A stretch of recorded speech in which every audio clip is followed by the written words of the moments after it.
Morning અને જય શ્રી કૃષ્ણ. તો નવા દિવસની શરૂઆત થઈ ગઈ છે મસ્ત મજાની. હા મસ્ત ઠંડો પવન છે એટલે મને લાગે આજે કદાચ ટોપી પહેરવાની જરૂર પડશે, કદાચ, પાકું નથી કહેતો.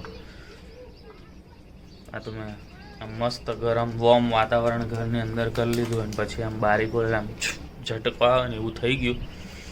એટલે તો શું કે બાકી તમારી 2025નો પહેલો મહિનો જાન્યુઆરી પતવા આવ્યો, તો તમે તમારા કંઈક ગોલ નક્કી કરે એમાં કંઈ આગળ વધ્યા કે નહીં? હું તો હજી નથી વધ્યો, વધીશ ત્યારે ખબર પડી જશે. બાકી હા, તમે બધા બહુ સારો સાથ આપવા માંડ્યા છો, તેની માટે ખૂબ ખૂબ ધન્યવાદ તમારા બધાનો. અને આવી રીતે જ સપોર્ટ કરતા રહો, લાઈક કરતા રહો, સબસ્ક્રાઈબ કરતા રહો. બાકી ઠંડી તો જો મસ્ત મજાની છે, દેખાતી હોય તો તમને. ધુમ્મસ છે અત્યારે, મેં સાંભળ્યું ધુમ્મસ બહુ બધું હોય ને, મતલબ એમ કે બપોર પડતા તડકો કેમ થાય એવું મેં અનુભવ કર્યો છે. એટલે હું સાચો છું ખોટું છું તમે કમેન્ટ કરીને બતાવજો. બાકી ચલો ફટાફટ આપણે ઓફિસ જઈએ હવે. તો બસ જો આપણે તો આપણું કામ કરતા હતા ને, કાર્તિકભાઈ એનું કામ લઈ લીધું છે. સવારમાં કમ્પ્રેસરનો બ્લોવર સાફ કરી રહ્યા છે. હવે કમ્પ્રેસરની હવા મારીને જોઈએ હવે ક્યારે પતે એનું કામકાજ. આપણે તો કાર્તિકભાઈની સાફ સફાઈ કરી દીધી છે કમ્પ્લીટ. પંખો બંખો બરાબર ફરે ને ભાઈ? ફરે? અવાજ ના થાવતો? હા હા હા, મ્યુઝિક ઇન્ડસ્ટ્રીના બેતાજ બાદશાહ કાર્તિકભાઈ કેટલી ધૂળ કાઢી બતાવું ખાલી.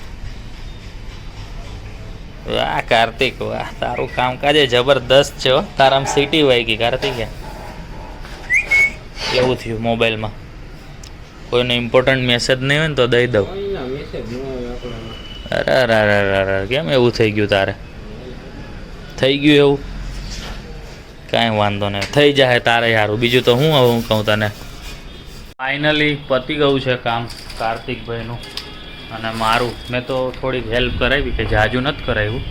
અહીંયા અમારા કમ્પ્લીટ કરી દીધું છે જોરદાર, બરાબર ને કાર્તિકે? એમ મેં એના કપડાં બપડા સાફ કરી દીધા, આમ માટી બાટી છોકરાને લાગે નહીં ને એટલે. બાકી કે હું એટલો બધો કામમાં ન થાય બકા.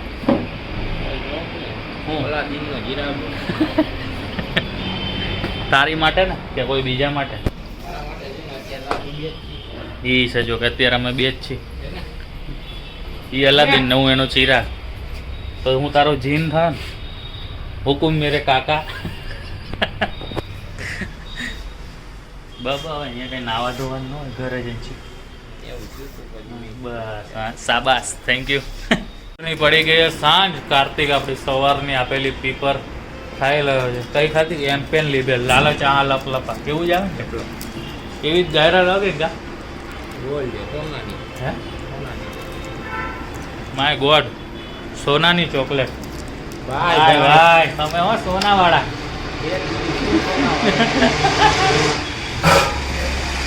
દવા દેને નક્કી કરવું એ ઓલું કરને ભાઈ. વાંધો હે તો એ જ કરવું હોય તારે પણ. કેમ સમજતો નથી તું? હાલો આ અવાજ કરશે, આપણને બ્લોગ નહીં કરવા દે. જો આપણે પછી કરીએ વાતું. જો આપણે ઘરે આવી ગયા છે અને જે દિવ્યા શું કરસ તું? દિવ્યા ટમેટા ને કેપ્સિકમ સુધારે છે ને ત્યાં આગળ બટેટા બાફેલા પડ્યા છે. એનો મતલબ આજે સૂકી ભાજી બનાવતી લાગસ. તો દિવ્યાને ઘરે શાક બકાલું આવી ગયું. તો દિવ્યાને જવા એવું નહોતું એટલે દિવ્યા તો નથી ગઈ. તો હું જતો આવ્યો ને લેતો આવ્યો એના ઘરેથી. અને શું આપ્યું દિવ્યા ઘરેથી? થેપલા. તો આજે થેપલા સૂકી બનાવ્યો તો ને મમ્મીએ કીધું સૂકી ભાજી બનાવી લઈશ તો થેપલા મોકલ. તો બસ થેપલા આવી ગયા છે, સૂકી ભાજી બની રહી છે. રૂપા મેડમ નો થાય. અને અમારા રૂપા મેડમ આજે આવ્યા નથી, ખબર નહીં કેમ. એ તો હવે રૂપા મેડમ અમારું એક વીકમાં 4 દિવસની રજા ફિક્સ હોય. બાકી હું તો દહીં લઈ આવ્યો છું. અને દિવ્યા લે તારા માટે આ ઉપરનું તો મારી માટે છે. સ્ટ્રોબેરી મારી, દિવ્યા માટે થોડી ખાધું તું ને 3-4 પિમ્પલ થઈ ગયા, પણ તો બી તોય ખાવું તો પડશે. It's my favourite. અને ફેવરિટ છે એટલે થેન્ક યુ. તો દિવ્યા માટે સિંગની ચીકી આવી ગઈ છે અને તલની ચીકી મારી માટે દિવ્યાએ સાચવીને રાખી છે. એ હું ખાઈશ કારણ કે મને સિંગની ઓછી ભાવે, તલની વધારે ભાવે. તલની અને ડારિયા પાક, માંડવી પાક બધું પડ્યું છે. પણ એ ખાંડની છે ને એટલે મન ન ભાવે. તો એ બધું હું ખાઈશ ને દિવ્યા આ ખાશે. એટલે દિવ્યા આ ડબ્બો ગોળની જ લીધી ને તે. એટલે મને લાગે દિવ્યાનો આ ડબ્બો પૂરો થશે ને ત્યાં સુધીમાં હું લગભગ ઓલી 2 વસ્તુ ખાઈ જઈશ. બાકી તો હવે મસ્ત દિવસ પસાર થઈ રહ્યો છે. ચલો સૂકી ભાજી ગોળની જ લીધી ને એમ કહું. એ નથી ખબર હો, ગોળની છે કે ખાંડ. તો એ પૂછવાનું હતું. લગભગ તો ગોળની છે, છતાંય આપણે ચેક કરી લઈએ. ઉભા રહ્યો, ચેક જ કરજે, આખો ડબ્બો પૂરો ન કર. કેવી રીતે રાખું યાર હું આને ચેક કરવા માટે? આ રહ્યું ને. હા, તો હું ચેક કરું. દિવ્યાએ કીધું એ પ્રમાણે આખો ડબ્બો આખો ડબ્બામાં કઈ કઈ ચીકીએ.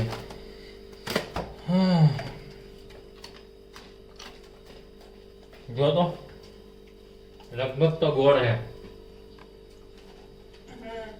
હે ગોળની.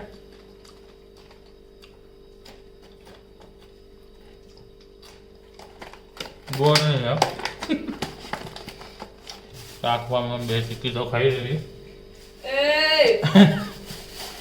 સૂકી ભાજી દિવ્યા બનાવે એનો વિડીયો ઉતારતા દિવ્યા જોડે સ્કીમ કરી લીધી. શું ખબર, હું બટેટા ફોલતો હતો ને વિડીયો ચાલુ કર્યો. હવે દિવ્યા બટેટા હાથમાં લઈ લીધા. બોલવાનું જ હોય કામ. એટલે હું છે ને આ પાણીની બોટલ બદલી લઉં, નવી આવેલી પડી છે એ. ત્યાં સુધી એમ દિવ્યા સૂકી ભાજી બનાવી નાખ્યો. હું ટીવીમાં તારક મહેતા ચાલુ કરી દઉં અને પછી તમને જમીને મળીએ. કા દિવ્યા? તો જમીને આપણે મળીએ.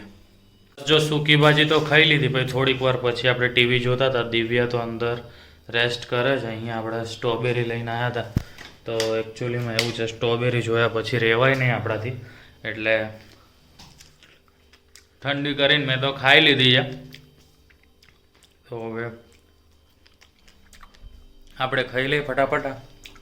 બાકી આજનો બ્લોગ તમને કેવો લાગ્યો કમેન્ટમાં જણાવજો. સવારે તમને કંઈક પૂછ્યું હતું, ના જોયું તો પહેલાં પાછળ જઈને તમે જોઈ લેજો શું પૂછ્યું હતું. તો બસ કંઈ નહીં, આજના દિવસને અહીંયા અંત કરીએ. મળીએ કાલે નવા વ્લોગ સાથે. ત્યાં સુધી ગુડ નાઇટ અને જય શ્રી કૃષ્ણ. આ વિડીયોને અહીંયા સુધી જોયો તો લાઇક કરી દેજો, શેર કરી દેજો. સબસ્ક્રાઈબ ના કરે તો સબસ્ક્રાઈબ કરી દેજો, બેલ આઇકન દબાવી દેજો અને ફોલો કરી દેજો. ગુડ નાઇટ અને જય શ્રી કૃષ્ણ.